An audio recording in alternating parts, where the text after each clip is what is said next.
why was it bigger then? And because it kind of has a kind of you know, there's parallels in mountain biking. Obviously, it's gone up and down, and when you know, things go up and down, I guess. But snowboarding really has. It's weird to say it, but it's really changed since slopestyle and big air went into the Olympics. Interesting. Like, you see, the TTR World Snowboard Tour was no longer. Like, that was like, there's all the competitions are now, the major competitions are all linked into FIS, which is like a ski federation, essentially. Like, It sucks. And you know, when I was when I was with Nike, it was when I was first competing at the Olympics. I was 18 in Sochi, and I was really reluctant to do it. There was a lot of hate towards slopestyle and big air being in the Olympics, and I was kind of jumping on that bandwagon where I was like, with everybody else, like, nah, I'm not going. Like, was it hate from the snowboard community? Yeah, hate from the snowboard community. As in, like, it sold out a little bit or something? Yeah, and there was like a lot of negatives to it and stuff, like saying, you know, like, this is bad for snowboarding and it's not good, and you're just going to end up with teams and coaches and everybody now just...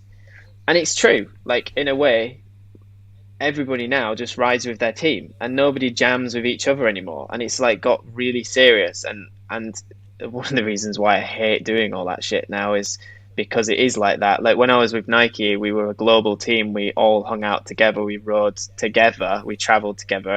And now it's travel with a select few from your own country. But I feel like it's really hard now to connect in with other countries because they're all in their teams, you know, and like they live together and stay together and travel together. And it's definitely changed, and it's more corporate now. There's like corporate sponsors, and like, that's, you know, like, it's kind of took a hit on the smaller brands or the more snowboard core brands, like Nike, like Nike. But you see what I mean? They came into it, 100%. Of the Olympics. Like, it started as Nike 6.0, but like a lot of, you know, that's super interesting. So they did that with a few sports though, didn't they? They came in sort of like and went out, hung around for a few as well, right? Yeah, they did it with motocross too. Like, they came in, they made a boot for a few select riders, like James Stewart, Ryan Dungey. I guess in a way they did it with mountain biking. They had a few select people, and then they seemed to come in, test the waters. Yeah, it was weird. Bounce. It was really good. Yeah, because it was only like, you'd think for a big brand like that, they'd stick around for longer than 4 years, you know? Like, it just seemed totally odd, and the amount of money they were pumping into it, like, it's crazy. And no, you know, like, why flyers? Like, the snowboarding's not like, it's not huge. It's not going to make you massive returns like golf would. Why are you flying us in helicopters when, you know, your profit margins are probably not going to be able to cover that on the kit, you know? Like, I just, like, it baffles me now when I look back at it. But what a cool time to have been involved in, though. It sounds well good. It was really, it was well good, and the trips were insane, mate. Like, it was so funny. Like, one of my all-time favorites was in like Tokyo, and it was like downtown in Shibuya, and like we had this huge. It was called Tokyo Rail Days, so it was like a rail jam competition. Like, it's like thousands of fans. Like, it was crazy, and I'm 18 at the time, and like, my strong point in snowboarding is rails, so that's always been my stronger point than jumping. So I was like, went into it feeling really good. I like no expectations really, and then I make finals, and I'm like, you know, when you just know, like, you're riding so good, like, even tricks you've never even tried, you're just landing them. Like, you're in such a good positive mindset that everything's just working well that day. And I ended up winning, and that was amazing. And it was like a 20 grand. It was like a 20 grand check at 18. Like, dude, unbelievable, mate. In like, Japan, I was like, what is life? In Japan, like, there was like umbrella girls. It was honestly, it was amazing. I was like, oh my god, I'm loving this. This is unreal. The best job ever. This is the best job ever. Like, I've just come from Halifax. Like, I'm in Tokyo, and I'm like, fuck, what is going on? And then.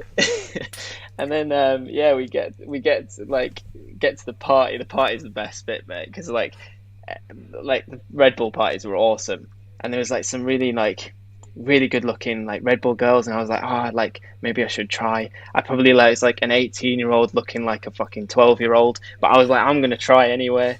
And I like get chatting, couldn't speak a fucking word of English. I'm like, oh great, like oh no, and then like very minimal, and then I end up like getting close, and I was like, oh maybe I'll get a kiss or something, and then I ended up like going to the toilet. I was like, oh, I'll go to the toilet, I'll be back in a bit, not knowing that one of the other guys went and told her that I had some kind of STD and to stay away.